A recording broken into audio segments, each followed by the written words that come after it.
Hello बच्चों। आज हम इस क्लास में एक ऐसे एलिमेंट के बारे में पढ़ेंगे, एक ऐसे एलिमेंट की सारी प्रॉपर्टीज पढ़ेंगे जो एलिमेंट हमारे चारों तरफ हर चीज में है।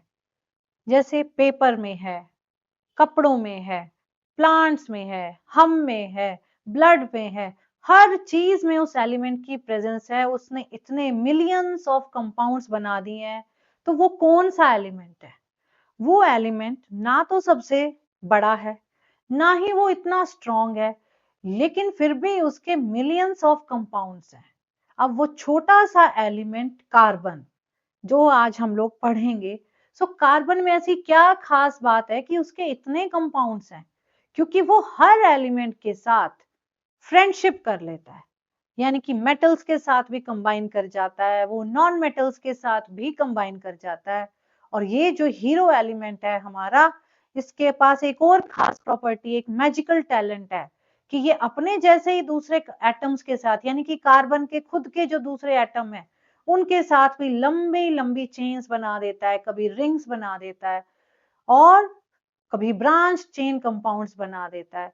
तो आज इस चैप्टर में हम इसी कार्बन की ये सारी लंबी स्टोरी पढ़ेंगे और एंड तक तुम्हें सब समझ आ जाएगा कि ऐसा क्यों है। Carbon and it's compounds. जो कार्बन है ना हमारा, कार्बन जो है हमारा, एटॉमिक नंबर इसका 6 है। ठीक है।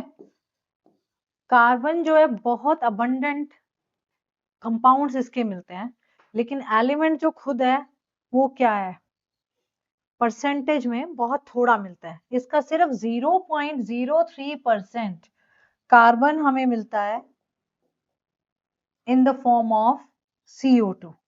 ठीक है।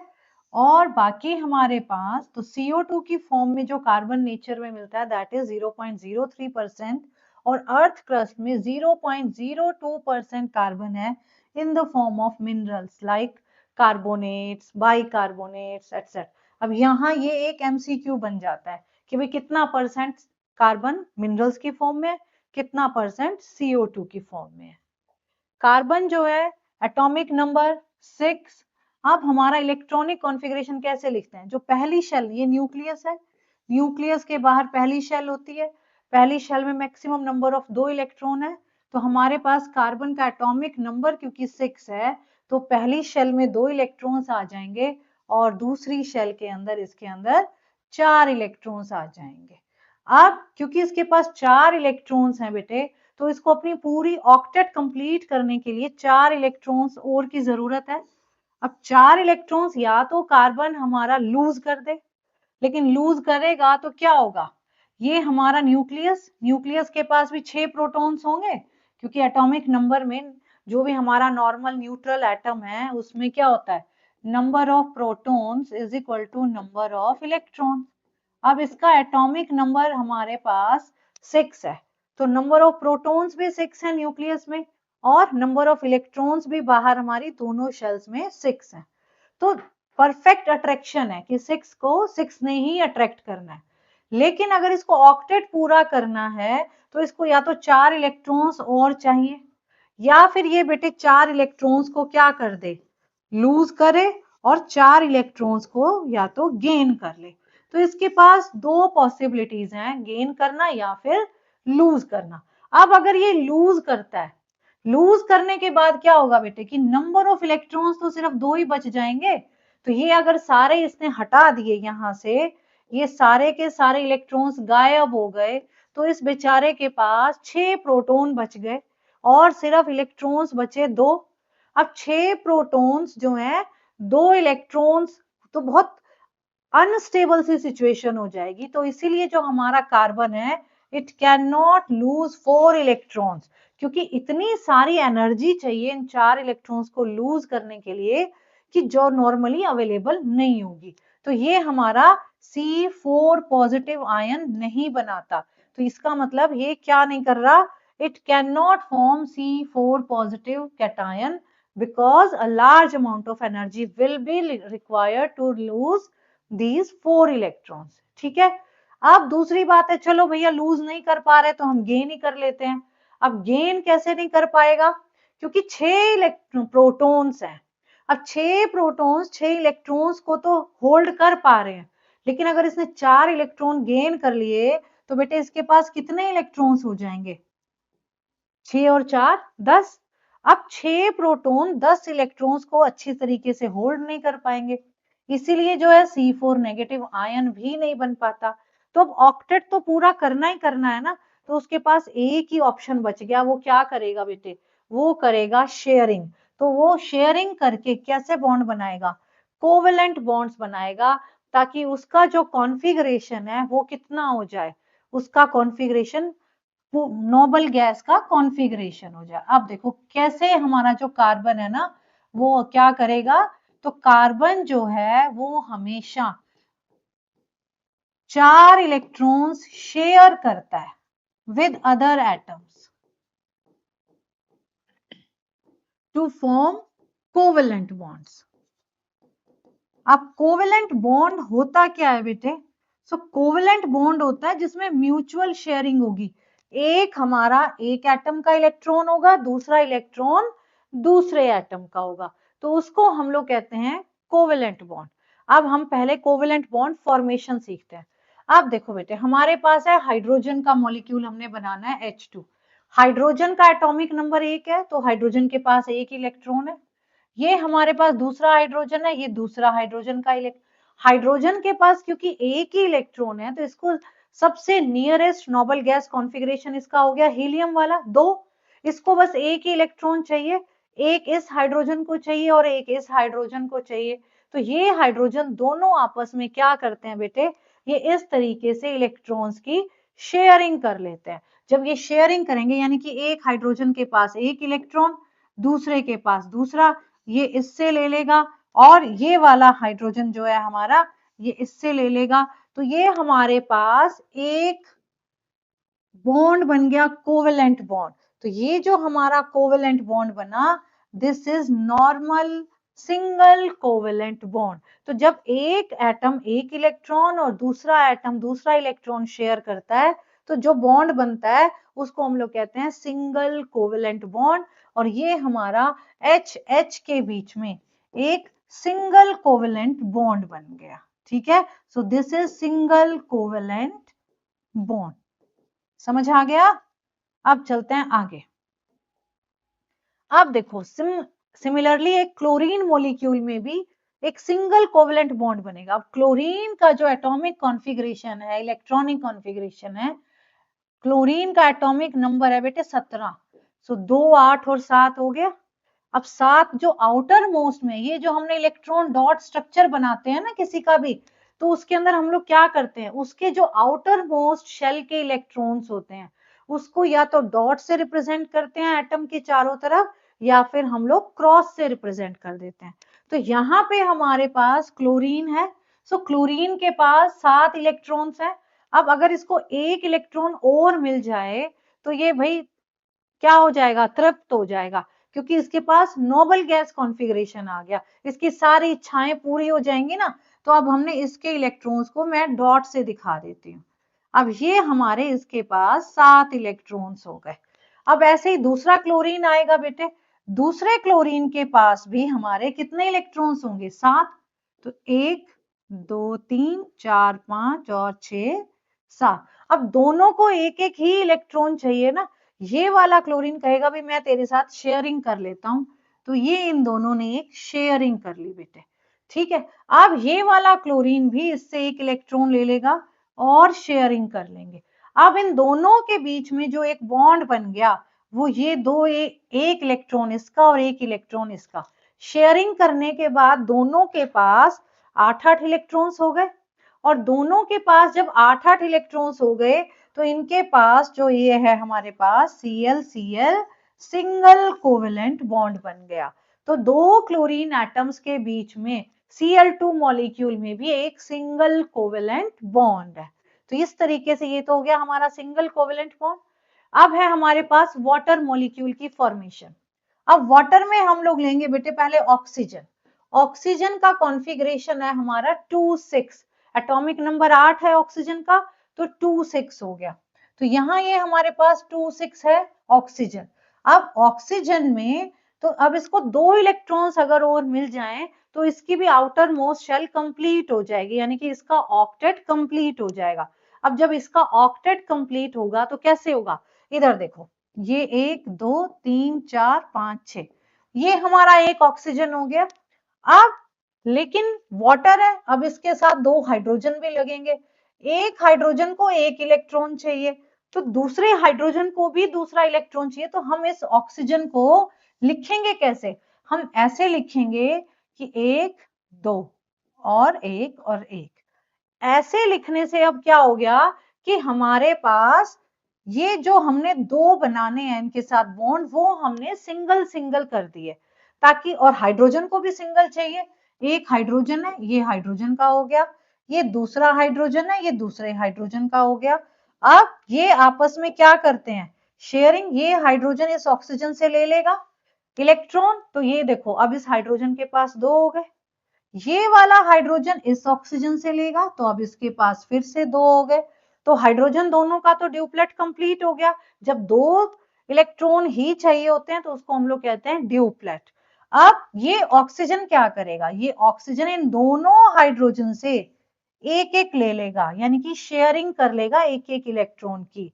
तो अब ये हमारे पास बन गया वाटर मॉलिक्यूल, जिसके अंदर 2 हाइड्रोजन है और एक ऑक्सीजन है, और 4 इलेक्ट्रॉन हमारे ऑक्सीजन के पास ऐसे ही रह गए जो शेयरिंग में नहीं आए। तो ये जो है हमारे पास वाटर मॉलिक्यूल का स्ट्रक्चर बन गया। तो इसके अंदर 2 सिंगल कोवेलेंट बॉन्ड्स आ गए। तो ये तो थी बेटे हमारे कोवेलेंट बॉन्ड, अभी तक हमने सिंगल कोवेलेंट बॉन्ड बनाया। अब हम लोग बनाएंगे डबल कोवेलेंट बॉन्ड। अब डबल कोवेलेंट बॉन्ड कैसे बनता है, ऑक्सीजन के अंदर देखो, ऑक्सीजन में क्या है, वही वापस से 6 इलेक्ट्रॉन आउटर मोस्ट में, तो इलेक्ट्रॉन डॉट स्ट्रक्चर जब हम ऑक्सीजन का बनाएंगे तो 2 2 4 और 2 6, क्रॉस से भी रिप्रेजेंट कर सकते हो और डॉट से भी, ठीक है। अब ये दूसरा ऑक्सीजन है, इसका 1 2 3 4 5 6। अब इस ऑक्सीजन को भी 2 इलेक्ट्रॉन्स चाहिए और इस ऑक्सीजन को भी 2 इलेक्ट्रॉन चाहिए। ये क्या करेगा, ये इससे ले लेगा 2 इलेक्ट्रॉन्स और ये वाला ऑक्सीजन इससे 2 शेयर करेगा। अब दोनों के पास ही 8-8 इलेक्ट्रॉन्स हो गए और दोनों ऑक्सीजन के बीच में ऑक्सीजन ऑक्सीजन डबल बॉन्ड बन गया। So this is the double covalent bond between the two oxygen atoms. ठीक है, अब हम लोग चलते हैं ट्रिपल कोवेलेंट बॉन्ड की तरफ। अब ट्रिपल कोवेलेंट बॉन्ड कैसे बनेगा, नाइट्रोजन के अंदर, नाइट्रोजन के अंदर ट्रिपल कोवेलेंट बॉन्ड बनता है। अब कैसे बनता है नाइट्रोजन में ट्रिपल कोवेलेंट बॉन्ड, इधर देखो, नाइट्रोजन का इलेक्ट्रॉनिक कॉन्फ़िगरेशन है हमारा 7, इसका एटॉमिक नंबर है, तो इलेक्ट्रॉनिक कॉन्फ़िगरेशन हो गया 2 5। अब जब 2 5 इसका इलेक्ट्रॉनिक कॉन्फ़िगरेशन है तो इसका इलेक्ट्रॉन डॉट स्ट्रक्चर बनेगा ऐसे 1 2 3 4 5। अब क्योंकि इसको 3 इलेक्ट्रॉन चाहिए ना बेटे, इसीलिए हमने 3 इलेक्ट्रॉन्स एक तरफ बना दिए, क्योंकि नाइट्रोजन मॉलिक्यूल में 2 ही तो नाइट्रोजन के एटम है और दोनों को ही 3-3 इलेक्ट्रॉन चाहिए। दोनों की रिक्वायरमेंट की 3 इलेक्ट्रॉन्स मेरे पास हो और तो मैं फुली फिल्ड कॉन्फ़िगरेशन हो जाए, मेरा नोबल गैस कॉन्फ़िगरेशन हो जाएगा। तो ये हमने क्या कर दिया, दोनों नाइट्रोजन के 3-3 इलेक्ट्रॉन्स को आमने सामने लिख दिया। अब इस नाइट्रोजन ने 3 इससे शेयर कर लिए, जब इसने 3 शेयर करे तो इसके पास 3 3 6 और 2 8 हो गए। अब हमारा दूसरे वाला नाइट्रोजन भी क्या करेगा, ये इसने ले लिए, तो अब इस तरीके से हमारे पास 3 इसने शेयर कर लिए, तो अब इस नाइट्रोजन के हिस्से में भी 8 इलेक्ट्रॉन्स आ गए। तो दोनों नाइट्रोजन्स का ऑक्टेट हमारा कंप्लीट हो गया और ये हमारे पास n ट्रिपल बॉन्ड n, यानी कि ट्रिपल कोवेलेंट बॉन्ड बन गया बिटवीन द 2 नाइट्रोजन एटम्स। तो ये हमारे बेटे कोवेलेंट बॉन्ड्स की फॉर्मेशन है। एक CH4 मॉलिक्यूल हम लोग करेंगे और एक अमोनिया, अमोनिया जो है हमारा दैट इज NH3। अब वही नाइट्रोजन में बेटे 3 की रिक्वायरमेंट है, इसीलिए उसके साथ 3 हाइड्रोजन लग जाएंगे। अब नाइट्रोजन का फिर से इलेक्ट्रॉन डॉट स्ट्रक्चर करेंगे 1 2 3। अब 5 थे उसके पास, नाइट्रोजन का कॉन्फ़िगरेशन 2,5, तो 5 थे तो मैंने ऐसे बना दिए, क्योंकि अब कितने हाइड्रोजन लगाने हैं, 3 लगाने हैं। अब 3 हाइड्रोजन लगाने हैं तो 3 हाइड्रोजन इसके आसपास यहाँ लगा देते हैं, एक हाइड्रोजन, दूसरा हाइड्रोजन और तीसरा हाइड्रोजन। अब ये हाइड्रोजन इससे एक शेयर कर लेगा, हाइड्रोजन का ड्यूप्लेट कंप्लीट। ये हाइड्रोजन भी इससे शेयर करेगा, इसका भी ड्यूप्लेट कंप्लीट। और ये वाला हाइड्रोजन भी इससे शेयर करेगा तो इसका भी ड्यूप्लेट कंप्लीट। अब नाइट्रोजन को चाहिए तीनों के इलेक्ट्रॉन्स, तभी तो उसके पास 8 बनेंगे। अब जब नाइट्रोजन को 8 चाहिए तो वो क्या करेगा, वो ऐसे। अब हमारे पास अमोनिया मॉलिक्यूल में एक नाइट्रोजन के पास 1, 2 और 3, 3 सिंगल कोवेलेंट बॉन्ड्स हैं। ट्रिपल कोवेलेंट बॉन्ड नहीं बोलेंगे, यहाँ पे 3 सिंगल कोवेलेंट बॉन्ड्स हैं, 1, 2 और 1, 3। और ये वाला हमारा अमोनिया मॉलिक्यूल हो गया। ठीक है, तो ये वाला जो इलेक्ट्रॉन पेयर है वो एज इट इज रह जाता है ऊपर। तो जो बॉन्डिंग में पार्टिसिपेट नहीं करता उसको हम कहते हैं लोन पेयर ऑफ इलेक्ट्रॉन, यानी कि जो खाली इलेक्ट्रॉन पेयर बच गया।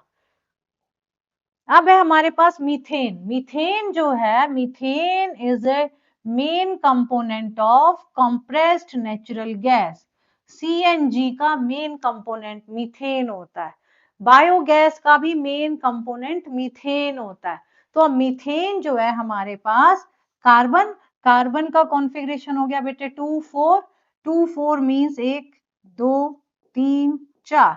अब 4 ही तो हमने हाइड्रोजन लगाने हैं। जब हमने 4 हाइड्रोजन लगाने हैं तो एक हाइड्रोजन यहाँ, इसका इलेक्ट्रॉन ये दूसरा हाइड्रोजन, इसका इलेक्ट्रॉन ये तीसरा हाइड्रोजन, इसका इलेक्ट्रॉन ये, और ये चौथा हाइड्रोजन, इसका इलेक्ट्रॉन ये।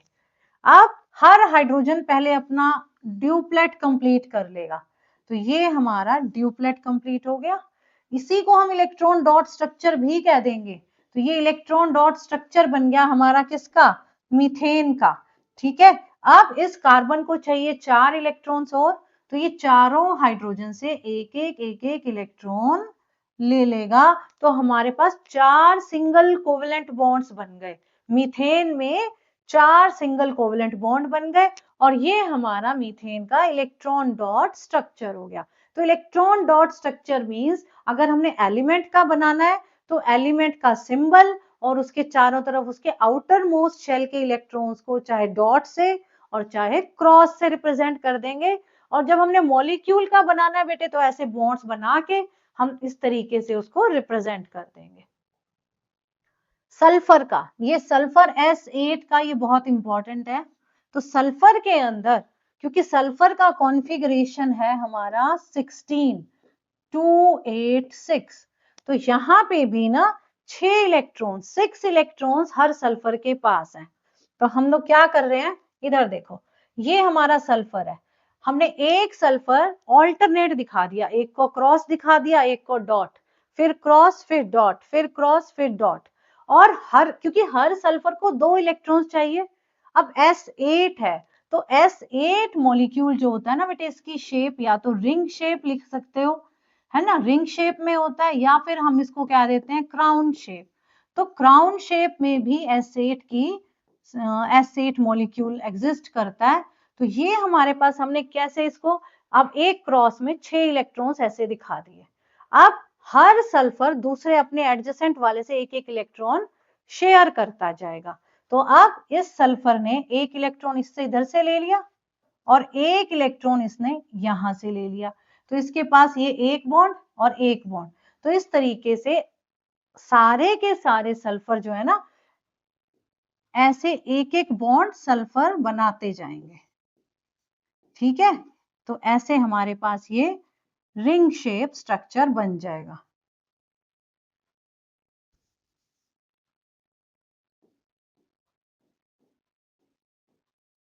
आठ हो गए, 7।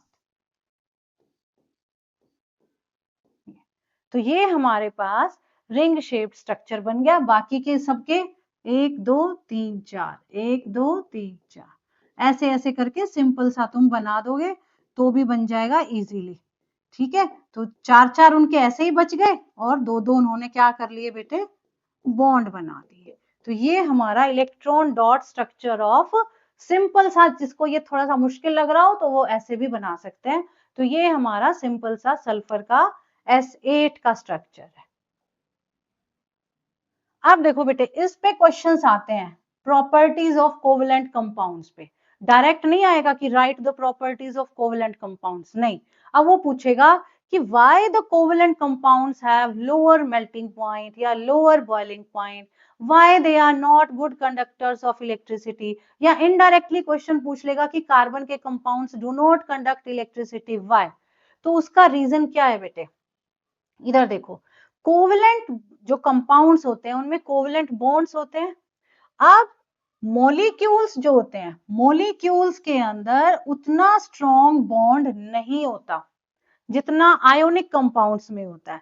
तो आयोनिक कंपाउंड्स के जितना इनके मॉलिक्यूल्स के बीच में स्ट्रॉन्ग फोर्सेस ऑफ अट्रैक्शन नहीं है, इसीलिए जो हमारे कोवेलेंट कंपाउंड्स हैं इनका जो मेल्टिंग पॉइंट है और इनका जो बॉइलिंग पॉइंट है वो हमेशा कम होता है, less than those of ionic compounds. ठीक है। दूसरी बात है बेटे, हमारे पास मेल्टिंग पॉइंट बॉइलिंग पॉइंट कम हो गया इनसे, क्योंकि इनके जो इंटरमोलिक्यूलर फोर्सेस ऑफ अट्रैक्शन है they are weaker than those present in ionic compounds. तो ये तो हमारा यहां पे हो गया। ठीक है। तो वीक फोर्सेस ऑफ अट्रैक्शन। अब है हमारे पास कि भाई इनके अंदर ये इलेक्ट्रिसिटी क्यों नहीं कंडक्ट करते, से दे डोंट कंडक्ट इलेक्ट्रिसिटी, है ना, दे डोंट कंडक्ट इलेक्ट्रिसिटी। अब क्यों नहीं इलेक्ट्रिसिटी कंडक्ट करते, इलेक्ट्रिसिटी कंडक्ट करने के लिए हमको क्या चाहिए होता है, या तो इलेक्ट्रॉन्स हो फ्री, यानी कि चार्ज्ड पार्टिकल्स होने चाहिए जो इधर उधर घूमते रहें। तो वही चार्ज पार्टिकल्स ही तो करंट को कैरी करते हैं। अब जो हमारे कोवेलेंट कंपाउंड्स हैं इनके अंदर फ्री इलेक्ट्रॉन्स नहीं है बेटा, इनके अंदर कोई आयंस नहीं बनते हैं। तो जब इनमें आयंस ही नहीं बनेंगे तो वो इलेक्ट्रिसिटी को कैसे कंडक्ट करेंगे, इसीलिए they are poor conductors of electricity. There are no charge particles or no free electrons present between in the covalent compounds, therefore they are poor conductors of। एक दो exceptions हैं जैसे ग्रेफाइट, है ना, तो ग्रेफाइट तो अपने स्ट्रक्चर की वजह से है बेटे। अब ये क्वेश्चन है, इसका जवाब दो। What would be the electron dot structure of a molecule of sulfur, है ना। अभी अभी हमने पीछे कर लिया है कि सल्फर का मॉलिक्यूल जो है in the form of ring 8 sulphur ऐसे ऐसे ऐसे ऐसे हमने जोड़ देने हैं, तो सल्फर जो है S8 की फॉर्म में एग्जिस्ट करता है। सल्फर का ऐसे भी स्ट्रक्चर बना देते हैं, this is crown shaped structure. और क्योंकि एनसीईआरटी में ऐसे नहीं है, हायर क्लासेस में हम ऐसे पढ़ते हैं, तो तुम लोग सर्कुलर भी बना दोगे तो भी नंबर पूरे मिल जाएंगे। ठीक है। अब है बेटे versatile nature of carbon. Versatile मतलब कि भाई हमारा जो कार्बन है हर जगह है, इसके मिलियंस ऑफ कंपाउंड्स हैं, मतलब जितने किसी और एलिमेंट के नहीं होंगे। अब इसकी परसेंटेज हमने पहले स्लाइड में पढ़ी ना कि सिर्फ कितनी है 0.02% तो मिनरल्स की फॉर्म में और 0.03% CO2 की फॉर्म में। लेकिन फिर भी इसके जो कंपाउंड्स है ना वो ऑलमोस्ट 3 मिलियन कंपाउंड्स हैं। तो भाई ऐसा क्या जादू कर दिया इसने कार्बन ने कि इतने सारे कंपाउंड्स बनते हैं। तो कार्बन के पास दो प्रॉपर्टीज हैं, एक को हम कहते हैं बेटे कैटिनेशन और दूसरी को हम कहते हैं टेट्रावेलेंसी। तो ये दो जो प्रॉपर्टीज है ना they are responsible for the millions of compounds of carbon. अब ये हर बार क्वेश्चन आता है, तो इसका रीजन क्या है। तो अब कैटिनेशन क्या होता है, देखो बेटे कैटिनेशन का मतलब होता है एक एलिमेंट जब अपने ही जैसे दूसरे एटम के साथ सिंगल बॉन्ड बनाता चले और लंबी लंबी चेन बना दे, कभी रिंग्ड स्ट्रक्चर भी बना दे, तो उसको हम लोग कहते हैं कैटिनेशन। अब एग्जाम में आ जाएगा 1 मार्कर में, what is catenation. So catenation is the property of self combination of atoms to form large molecules. तो यानी कि एक एलिमेंट अपने ही जैसे एलिमेंट्स के साथ जब सिंगल बॉन्ड बनाता चला जाएगा, इट इज कॉल्ड कैटिनेशन। और सबसे ज्यादा पूरी पीरियोडिक टेबल में कैटिनेशन की प्रॉपर्टी किस एलिमेंट के पास है? कार्बन के पास है। अब वो क्यों है? क्योंकि जो कार्बन कार्बन का सिंगल बॉन्ड होता है ना बेटे, ये बहुत स्टेबल यानी कि स्ट्रॉन्ग बॉन्ड है। तो ये जितना स्ट्रॉन्ग होगा ना किसी भी एलिमेंट का अपने एलिमेंट के साथ स्ट्रॉन्ग बॉन्ड, और वही इसी वजह से वो क्या होगा, स्ट्रॉन्ग बॉन्ड होने की वजह से उसकी कैटिनेशन पावर क्या होती है, ज्यादा। और इसका रीजन क्या होता है कि कार्बन का साइज छोटा है, साइज छोटा है तो बॉन्ड स्ट्रॉन्ग हो जाएगा, साइज बड़ा होता है तो बॉन्ड वीक हो जाता है। अब हमारे पास कैटिनेशन की वजह से कार्बन क्या करता है बेटे, लॉन्ग चेन कंपाउंड्स भी बनाता है, ब्रांच्ड चेन कंपाउंड्स भी बना देता है, और रिंग्ड चेन स्ट्रक्चर्स भी बना देता है। So carbon can form long chain, branch chain as well as ring chain compounds, और इसी को कहते हैं हम लोग कैटिनेशन। दूसरी बात है, कार्बन जो है सिर्फ सिंगल बॉन्ड नहीं बनाता बेटा, डबल बॉन्ड भी बना लेता है, ट्रिपल बॉन्ड भी बना लेता है। और ये हमारे पास, अब देखो डबल बॉन्ड कैसे बनाते हैं, अभी अभी हम लोग आगे करेंगे कि जो कार्बन है हमारा, वो कुछ एल्कीन्स होते हैं, उनके अंदर डबल बॉन्ड बनाता है, एक एल्काइंस होते हैं जिनमें कार्बन ट्रिपल बॉन्ड बनाता है। तो कार्बन डबल बॉन्ड भी बनाएगा। तो अब जिन एलिमेंट्स में सिर्फ कार्बन कार्बन के सिंगल बॉन्ड्स होते हैं, उनको हम लोग कहते हैं सैचुरेटेड कंपाउंड्स। तो जो कार्बन के कंपाउंड्स हैं, कार्बन के कंपाउंड्स को हम दो क्लासेस में डिवाइड कर देंगे बेटे। एक को हम कहेंगे सैचुरेटेड और दूसरे को हम कहेंगे अनसैचुरेटेड। ठीक है। अब सैचुरेटेड क्या होते हैं? सैचुरेटेड कार्बन कंपाउंड्स मींस जिनमें कार्बन कार्बन में only single covalent bonds are present. So सिर्फ कार्बन कार्बन जब सिंगल कोवेलेंट बॉन्ड है, दे आर सैचुरेटेड कंपाउंड्स। और जिनमें कार्बन कार्बन में या तो डबल बॉन्ड होगा और carbon carbon at least one triple bond होगा, उनको हम लोग कहते हैं अनसैचुरेटेड कंपाउंड्स। तो कार्बन के दो टाइप के कंपाउंड्स हैं, एक सैचुरेटेड और एक हमारे अनसैचुरेटेड। सैचुरेटेड में कार्बन कार्बन सिंगल बॉन्ड है और अनसैचुरेटेड में कार्बन कार्बन ट्रिपल बॉन्ड और डबल बॉन्ड होगा। तो ये हमारे सैचुरेटेड एंड अनसैचुरेटेड है। तो अब कार्बन हमारा डबल बॉन्ड बना लेगा, ट्रिपल बॉन्ड बना लेगा, सिंगल बॉन्ड बनाएगा, रिंग्ड स्ट्रक्चर बनाएगा, ब्रांच्ड स्ट्रक्चर बनाएगा, और लॉन्ग चेन स्ट्रक्चर्स भी बना देगा। दूसरा है हमारा टेट्रावेलेंसी। अब जो है टेट्रावेलेंसी, जो कार्बन है हमारा चार बॉन्ड बनाता है। अब जरूरी नहीं है ना कि सारे के सारे बॉन्ड ये कार्बन के साथ बनाए, ये हाइड्रोजन के साथ भी बॉन्ड बना लेता है, ये क्लोरीन के साथ भी बॉन्ड बना लेता है, ये ऑक्सीजन के साथ भी बॉन्ड बना लेता है। तो इस तरीके से जो हमारा कार्बन है वो बहुत सारे डिफरेंट डिफरेंट एटम्स के साथ बॉन्ड बनाता है। इसीलिए इसके कंपाउंड्स का जो नंबर है वो क्या है बेटे, बहुत ज्यादा। और अब जो कैटिनेशन का मैंने रीजन दिया था वो यहाँ पे लिखा भी हुआ है।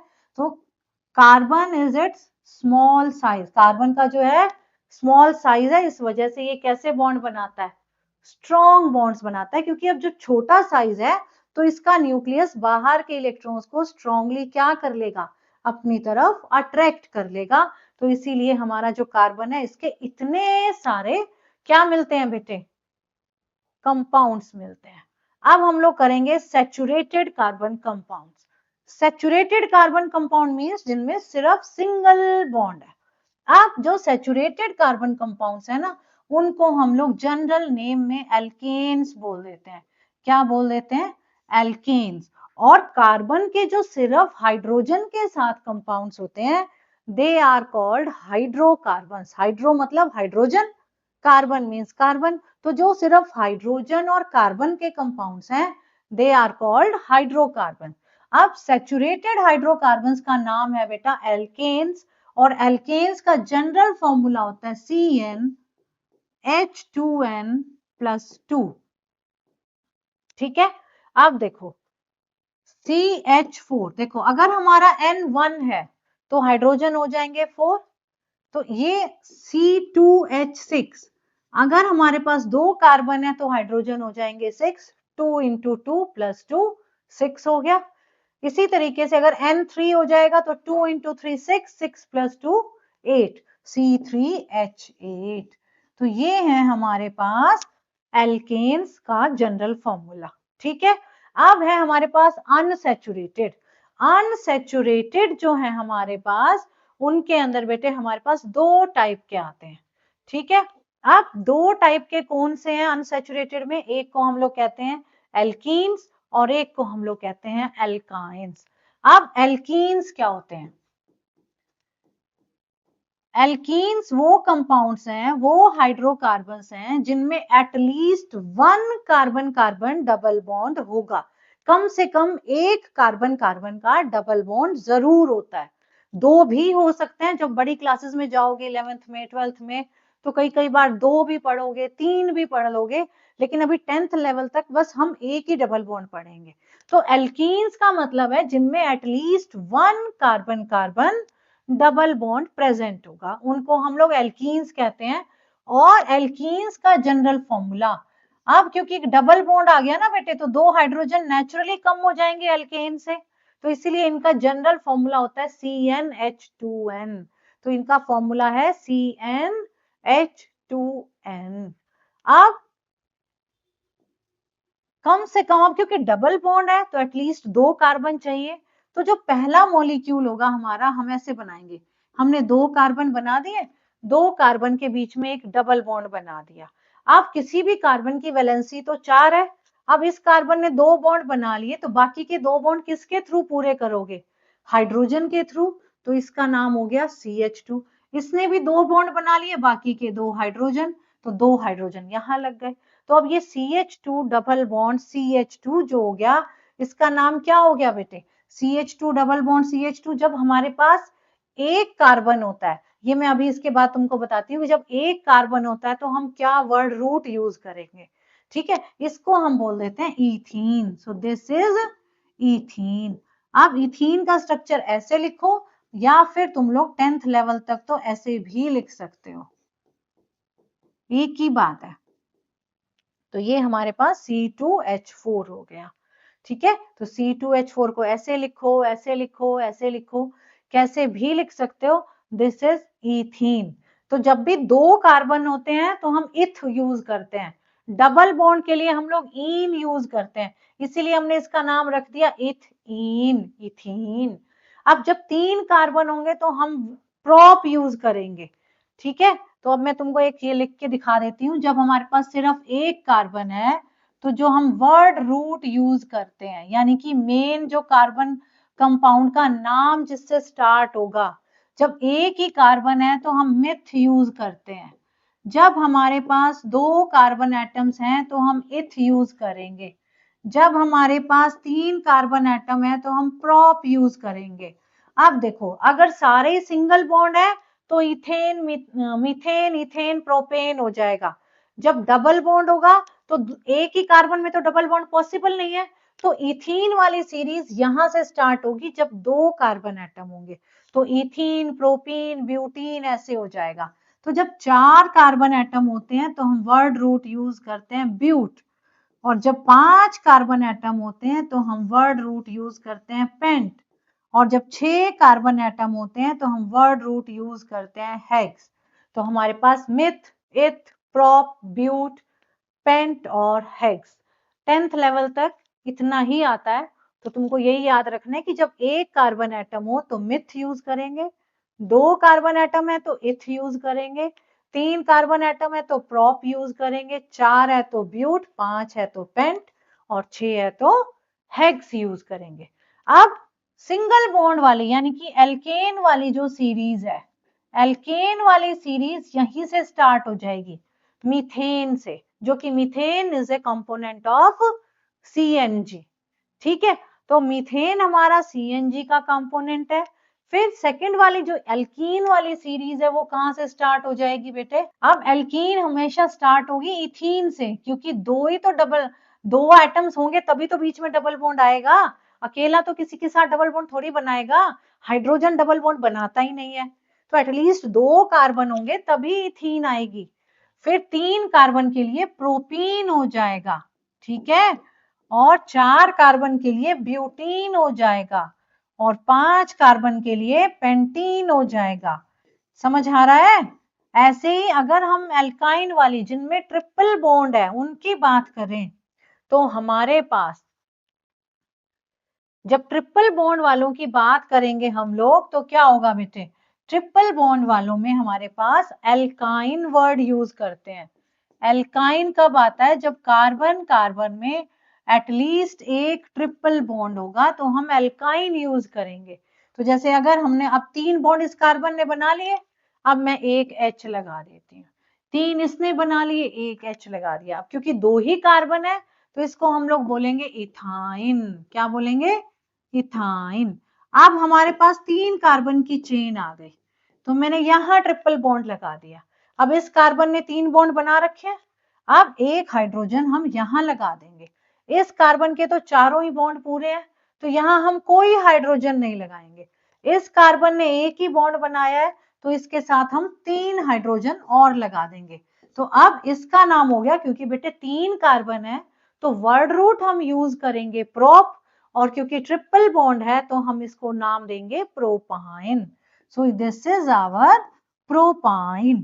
तो जो हमारे एल्काइंस हैं उनका जो जनरल फॉर्मूला है वो होगा, अब देखो एल्कीन से भी 2 हाइड्रोजन कम हो गए तो हम यहां लिख देंगे CnH2n minus 2। So their general formula is CnH2n minus, तो +2 से स्टार्ट करेंगे, हर स्टेप पे हम 2-2 इलेक्ट्रॉन्स घटाते जाएंगे, 2-2 हाइड्रोजन एटम घटाते जाएंगे। एल्केन में 2 ज्यादा है, एल्कीन में 2 और कम है, एल्काइन में 2 और कम हो गए। तो हमारे पास CnH2n plus 2, CnH2n and then CnH2n minus 2। समझ आ गया? अब आ जाओ बेटे एल्केन्स के पास। जो हमारे एल्केन्स है ना वो साइक्लिक भी होते हैं और वो हमारे लॉन्ग चेन भी होते हैं और वो हमारे ब्रांच्ड चेन भी होते हैं। तो अब हम लोग ब्रांच्ड चेन भी देखेंगे। इधर देखो, ये हमारे पास हमने 6 तक के एल्केन्स के नेम्स दे दिए। मीथेन CH4 ऐसा स्ट्रक्चर बनेगा, इथेन अभी अभी बनवाया ही था, प्रोपेन प्रोप आ गया तो 3 कार्बन लगा दो बेटे। अब सबकी हाइड्रोजन से 4-4 वैलेंसी पूरी कर दो।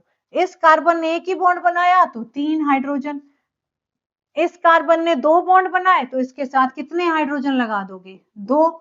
इसने फिर से एक ही बॉन्ड बनाया तो इसके साथ कितने बॉन्ड लगा दोगे? 3। तो ये हो गया बेटे हमारे पास क्या, एल्केन का स्ट्रक्चर। अब ऐसे ब्यूटेन बनाना है तो 4 कार्बन लगा दो, 1 2 3 4। अब जब 4 कार्बन लगाएंगे तो सबकी वैलेंसी पूरी कर दो।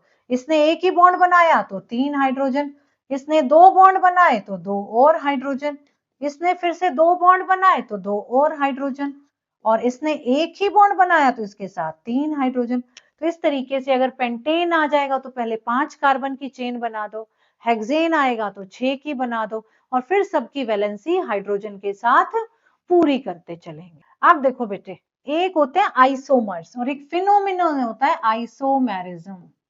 तो आइसोमर्स क्या होते हैं? आइसोमर्स वो कंपाउंड्स हैं जिनका मॉलिक्यूलर फॉर्मूला सेम है बट उनका स्ट्रक्चरल फॉर्मूला डिफरेंट है। यानी कि कार्बन की चेन लेंथ किसी में 4 की है और किसी में 3 की हो गई, लेकिन मॉलिक्यूलर फॉर्मूला सेम है but their arrangement of different atoms is different. तो उनको हम लोग कहते हैं स्ट्रक्चरल आइसोमर्स और इस फिनोमिनन को हम लोग कहते हैं आइसोमेरिज्म। तो अब हम लोग आइसोमर्स बनाएंगे किसके? ब्यूटेन के। अभी मैंने तुमको बताया कि ब्यूटेन मींस 4 कार्बन। अब 4 कार्बन है तो हमने पहले ऐसे लिख दिया।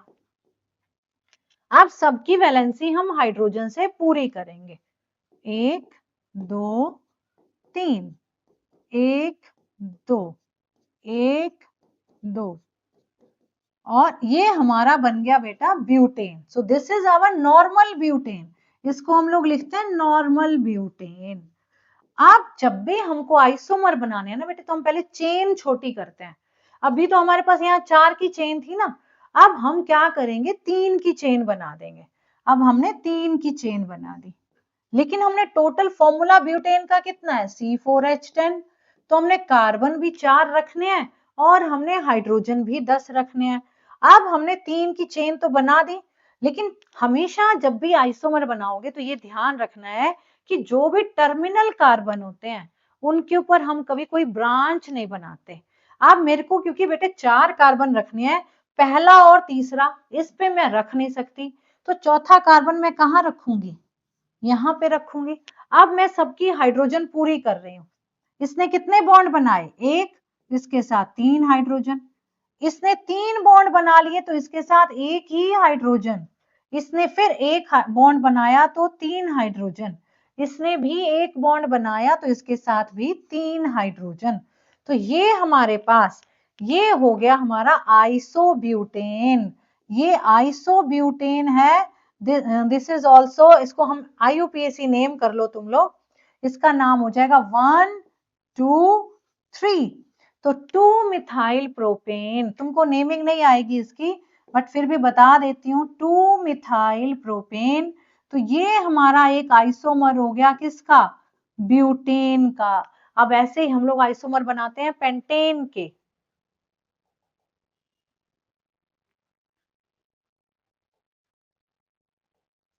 पेंटेन के आइसोमर बनाएंगे हम। पेंटेन का मोलिकुलर फॉर्मूला हो गया बेटे C5H12।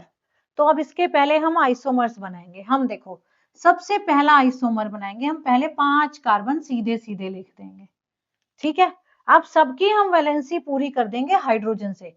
जिसने जितने बॉन्ड बनाए उसके बाद 4 में से माइनस करके हाइड्रोजन लगाने हैं। इस कार्बन ने एक ही बॉन्ड बनाया तो 4 - 1 3 हाइड्रोजन लग गए। इसने 2 बॉन्ड बनाए तो 4 - 2 2 हाइड्रोजन लग गए। इसने भी 2 बॉन्ड बना रखे हैं तो 2 हाइड्रोजन लग गए। इसने भी 2 बॉन्ड बनाए हैं तो 2 हाइड्रोजन लग गए। और इसने एक बॉन्ड बनाया है तो इसके साथ हम कितने हाइड्रोजन लगाएंगे? इसके साथ हम 3 लगा देंगे। अब एक तो इसका आइसोमर ये बन गया। जो भी सीधी सीधी चेन वाला बनता है ना, उसको हम लिख देते हैं नॉर्मल। जैसे normal butane, normal pentane, normal hexane. तो ये हमारा बन गया बेटे नॉर्मल पेंटेन, ठीक है। अब जब हमने दूसरा आइसोमर बनाना है तो हम चेन थोड़ी छोटी कर देते हैं। अब हमने चेन कर दी 4 वाली, ठीक है। अब 4 वाली चेन में अभी तुमको मैंने रूल बताया कि भाई पहले और आखिरी को छोड़ दो, ब्रांच किसी और पे लगा देंगे। अब हमने टोटल 5 कार्बन है तो 5 की यहाँ ब्रांच लगा दी, ठीक है। अब फिर से सबके हाइड्रोजन पूरे कर देंगे। यहाँ 3, यहाँ 2, यहाँ 1 और यहाँ फिर से 3, ठीक है। और ये हमारा CH3 हो ही जाएगा। तो ये हमारे पास जो कंपाउंड है ये दूसरा आइसोमर बन गया पेंटेन का, C5H12 का। अब इसका एक और आइसोमर बनाएंगे, चेन थोड़ी और छोटी कर दो। कितनी की चेन कर दी हमने? 3 की। अब पहले और लास्ट पे तो फिर से तुम ब्रांच नहीं लगा सकते। अब हम ब्रांच कहाँ लगाएंगे बेटे? एक ऊपर और एक नीचे। वो एक कार्बन ऊपर लगा दिया और एक कार्बन हमने नीचे। फिर से हम सबकी हाइड्रोजन पूरी कर देते हैं। इसने एक बॉन्ड बनाया 3 हाइड्रोजन, इसने एक बॉन्ड बनाया 3 हाइड्रोजन, इसने भी एक बॉन्ड बनाया 3 और इसने भी एक बॉन्ड बनाया तो 3 हाइड्रोजन। तो ये हमारा, तो इसके C5H12 के कितने आइसोमर्स बन गए? 3 आइसोमर्स बन गए। एक नॉर्मल पेंटेन, एक 2 मिथाइल ब्यूटेन। इसका नाम क्या हो गया? 2 मिथाइल ब्यूटेन। और इसका नाम हो गया 2,2 डाई मिथाइल प्रोपेन। क्योंकि सेकेंड कार्बन पे 2 मिथाइल ग्रुप है। मिथाइल ग्रुप क्या होते हैं? जब मीथेन में से एक H हटा देते हैं तो मिथाइल बन गया।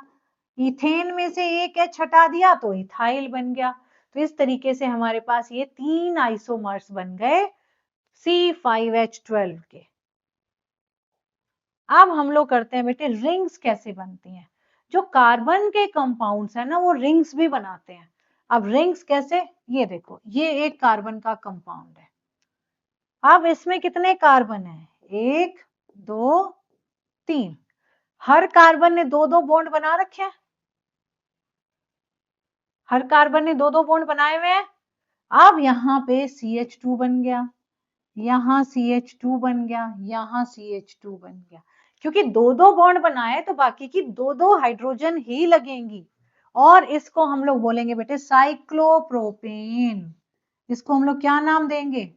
साइक्लोप्रोपेन। अब ऐसे ही हमने ये लिख दिया एक, ठीक है। अब इसके अंदर कितने कार्बन? 1 2 3 और 1 4।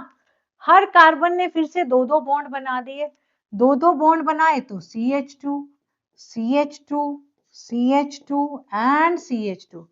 इसका नाम हो गया बेटे cyclobutane. So this is cyclobutane. ऐसे ही ये हो गया हमारा cyclopentane. 5 carbon, 5 carbon CH2 CH2 CH2 CH2 and CH2। फिर है साइक्लोहेक्सेन। साइक्लोहेक्सेन में क्या होगा? एक ठीक है। अब हेक्सागन बना के C C C C C C, सब में दो दो हाइड्रोजन लगा दो। सो दिस इज साइक्लोहेक्सेन। समझ आया? सो इस तरीके से जो हमारा कार्बन है वो रिंग्ड स्ट्रक्चर्स भी बना देता है। अब एक जो रिंग्ड स्ट्रक्चर हम करेंगे दैट इज बेंजीन। अब बेंजीन कैसे होता है? बेंजीन का स्ट्रक्चर बहुत बार पूछ लेते हैं। बेंजीन C6H6 है, इसमें ऑल्टरनेट डबल सिंगल बॉन्ड होते हैं। आप पहले 6 कार्बन बना दो विद सिंगल बॉन्ड, ऐसे ऐसे ऐसे, यानी कि एक हेक्सागन बना दो, बन गया। अब एक सिंगल बॉन्ड रखो और एक डबल बॉन्ड रखो, single double single double single double. अब सबकी हाइड्रोजन पूरी कर दो, H H H H H और H। So this is benzene. तो इसके अंदर ऑल्टरनेट सिंगल डबल बॉन्ड होते हैं और CH CH CH CH होता है, ठीक है। तो ये स्पेशल रिंग वाला स्ट्रक्चर है जिसको हम लोग कहते हैं बेंजीन।